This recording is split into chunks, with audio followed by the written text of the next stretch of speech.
Hare Krishna, welcome all the devotees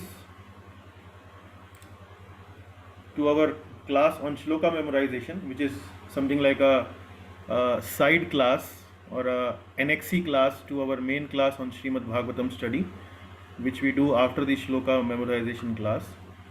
And today we will memorize the 11th Shloka from the second chapter of the first canto. Overall, this is our fifth class. I'll recite these prayers. Om Namo Bhagavate Vasudevaya. Om Namo Bhagavate Vasudevaya. Om Namo Bhagavate Vasudevaya.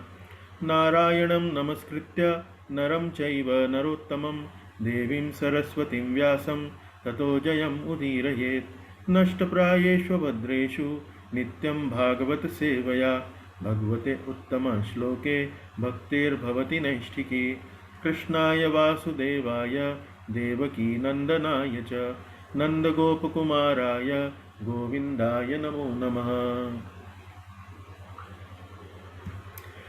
Okay, before we go to the shloka learning, we generally take one reason of learning shloka. Why should we learn shloka or verses?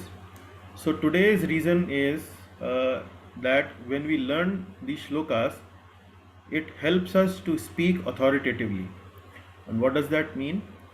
Say, ISKCON is a Sankirtan movement which was started by Srimad Chaitanya Mahaprabhu 500 years ago roughly. And this is although a religious movement, but it is a little different from regular Hindu religion that we see in our household, because it is also, there is a lot of emphasis given in this movement on preaching. We not only learn the subject matter of Bhagavad Gita, Srimad Bhagavatam ourselves, but we strive to encourage people that when they learn the subject matter, they also go out and do the preaching. So when we have learned these shlokas, we can preach the spiritual wisdom or the scriptural wisdom with much more authenticity. And while we are presenting our classes, while we are presenting Krishna consciousness philosophy, and when we quote the verses from the scriptures, it not only attracts the faith of the listener, but it also establishes the authority of the speaker. And what does it mean, the authority of the speaker? Say that when the listener is hearing the philosophy of Krishna consciousness from the speaker, and the speaker quotes these verses, the listener actually gets this faith that yes, he is speaking from the scriptures. He is not talking from here and there. He is not talking out of his own whims and fancies. So it establishes the authority of the speaker, and people understand it very well that the words that they are hearing are actually backed by the scriptural references. So it help us speak us authoritatively. So we should memorize these shlokas. That is another reason. And this is how to learn shlokas, as I have been mentioning. Although there are various ways to learn shlokas, but I am just capturing the three here. Hear and pronounce it well, and you can learn the shloka from those people who are actually knowing the meter, knowing the melody of the shloka. So hear it properly and then pronounce it properly when you read the shloka from the text. Knowing the meaning also help to learn the shlok, and as we have been discussing in the previous classes, identify the meter, the chanda. There are many chandas, and when you identify the meter, you can remember the melody and recite the verse. Okay, so for today, we have this verse number 11 from the second chapter of the first canto. Who would like to volunteer to recite these verses? Anyone? Hey, Prabhuji. Okay, Rakesh Prabhuji. So I will, this is Anushtup meter, and this is a very common meter as we have been discussing. So let me recite it once, and then maybe Rakesh ji can repeat after me. Vadanti tattvavidas tattvam yajnanam advayam brahmeti paramatmeti Bhagwan iti shabdate. So Rakesh ji, now I वदन्ति will. तत्तत्त्वविदस् तत्त्वं यज्ञानं द्वयं ब्रह्मेति परमात्मेति भगवानिति शब्दते. Very nice. Vadanti tatvidas tatvam yajnanam advayam brahmeti paramatmeti bhagwan iti shabdyate. Yes. वदन्ति तत्तत्त्वविदस् तत्त्वं यज्ञानम् अद्वयं ब्रह्मेति परमात्मेति भगवान् इति शब्दते. Yes, Prabhuji. Maybe one or two times. वदन्ति तत्तत्त्वविदस् तत्त्वं यज्ञानं द्वयं ब्रह्मेति परमात्मेति भगवान् इति शब्दते. वदन्ति तत्तत्त्वविदस् तत्त्वं यज्ञानं द्वयं ब्रह्मेति परमात्मेति भगवान् इति शब्दते. Yes, Prabhu. यहाँ पर at this point yaj jnanam, it is yaj jnanam. You can see here tatvam yaj jnanam advayam.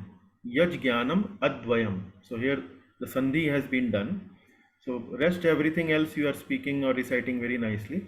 Maybe once more you can try. वदन्ति तत्तत्त्वविदस् तत्त्वं यज्ञानम् अद्वयं ब्रह्मेति परमात्मेति भगवान् इति शब्दते. Very nice, Prabhu. Now, as I've been mentioning, we need to focus also on the word meanings of these verses. So, the word meaning I have captured in the second slide here. So, vadanti. Vadanti means they say. Tat is actually about that, like it's a pronoun, that. Tattva vidah means those who are learned souls. Tattva. And then Tattvam. Tattvam is actually referring to the absolute truth. Yaj Jnanam. So Yaj Jnanam has been now here divided into two separate words, Yat and Jnanam. Which knowledge? Advayam. Advayam means non-dual. It is non-different. Brahmeti, known as Brahman. Paramatmeti, known as Paramatma. Bhagwan iti, known as Bhagwan. And Shabdate is so sounded. Now you can see here I have done the translation. I have picked up the translation from the Srimad Bhagavatam.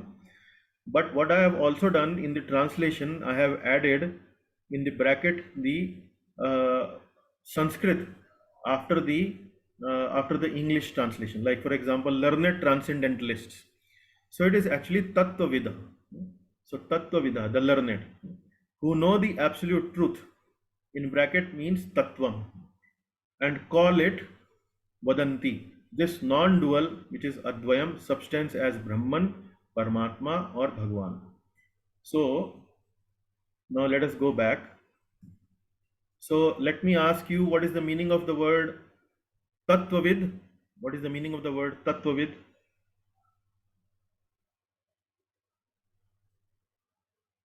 Vid comes from the word Veda. Veda means knowing. So Tattvavid means one who are the learned people. So Tattvavid means learned. You will find this Tattvavid word at many places in Srimad Bhagavatam, in Bhagavad Gita and Vedic literature in general. Vadanti means what? Vadanti means they say. Saying.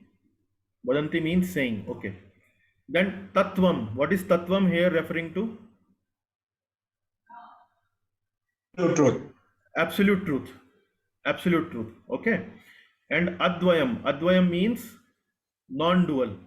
Non-dual. Non-dual means it is non-different. Everything is Brahmeti, Paramatmeti, Bhagwaniti. They are actually non-dual. They are no different from each other.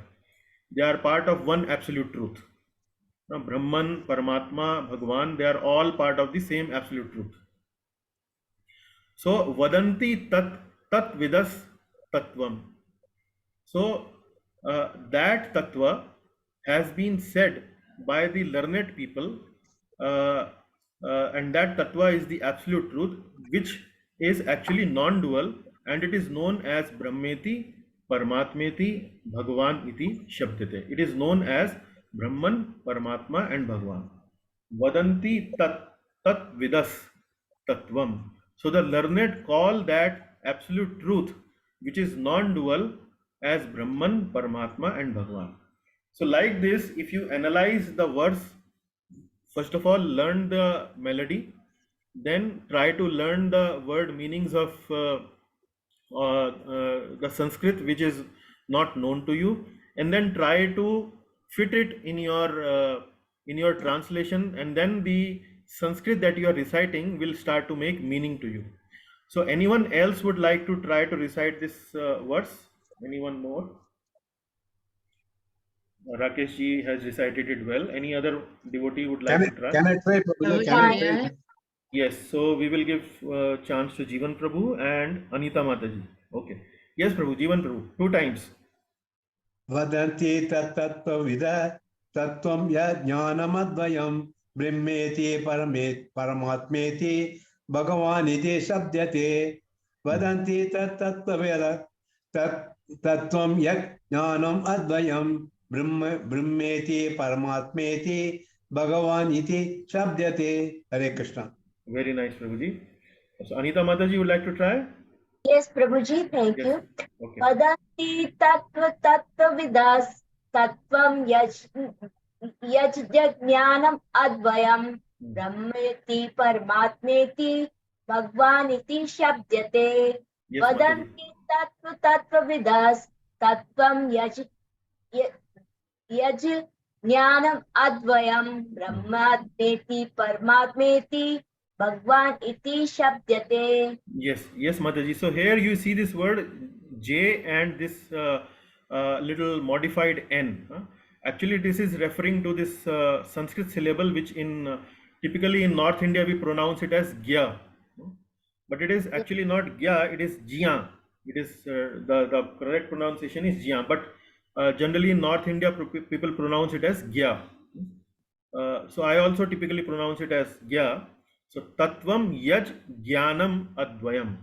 Otherwise it would be Yaj Jnanam Advayam. Like that we can pronounce it. So you can try it once more. Yajnanam. Yaj Jnanam. Jnanam. Jnanam. So Tattvam Yaj Jnanam Advayam Brahmeti Paramatmeti Bhagwan iti Shabdyate. Okay. So any other devotee last time who would like to try it out? Prabhuji, may I try? Yes, Vidya Mataji, please try. And then we give chance to Shibanji also. Yes, Vidya ji. Vadanti tattva vidas tattvam yajnanam advayam brahmeti paramatmeti bhagwan iti sabdyate. Very nice, Mataji, very nice. Shiban Prabhu? Thank you. Vadanti tat vidyas tattva yat jnanam advayam brahmnoti paramatmeti bhagwan yati shabdate. Prabhu, there are few places where you could have improved a bit. Give it one more try. Vadanti tat vidyas tattvam yat jnanam advayam. Wait, Prabhuji. Vadanti tat tattva vidas. So first of all, pronounce this first line nicely. Vadanti tat tattva vidas. Vadanti tattva vidas. No. Vadanti tat. Okay, please pronounce Vadanti tat. Vadanti tat Tattva vidas. tattva vidas. Vadanti tat tattva vidas. Vadanti tat tattva vidas. Vadanti tat tattva vidas. Vadanti tat tattva vidas. Tattvam yaj jnanam advayam. Tattvam yat jnanam advayam. Brahmeti paramatmeti. Brahmeti paramatmeti. Bhagwan iti shabdyate. Bhagwan iti shabdate. Yes, Prabhu. Now you can try once on your own. Slowly, you can do slowly. No need to speed up. Slowly, very slowly. Read each word separately and then slowly you can go ahead. Yeah. Vadanti tat tattva vidas tattvam yat jnanam advayam ब्रह्मेति परम आत्मेति भगवान इति शब्दते. Excellent, you made it. Very nice. Okay, so with that, we come to the conclusion of our class. So in the next class, would you be willing to remember these 5 shlokas that we have learned so far in our shloka memorization class? And in the next class, we don't do any new shloka memorization, but we actually come prepared by learning the shlokas and try to recite in front of the class without looking at the screen or without looking at the book by heart. If we can memorize 5 shlokas, and we will try to recite in front of the class in the next class. Is that a good plan? Do you agree? Can you do that much effort till next week? Yes, Prabhuji. We can do that, Prabhuji. Okay, only Jivan Prabhu is ready, or any others are also ready? We can try. It's a difficult task. Try. Yeah, it's a difficult task, I know. But maybe you We'll can try. We'll try. We'll get our best shot. Okay, very good then. Okay, let us make that a target and try it in the next class. Okay, I'll then now come to the class, conclude this class. All glories to Srimad Bhagavatam, all glories to Srila Prabhupada. Thank you very much. Okay, I'll now stop sharing the screen. I will also stop the recording.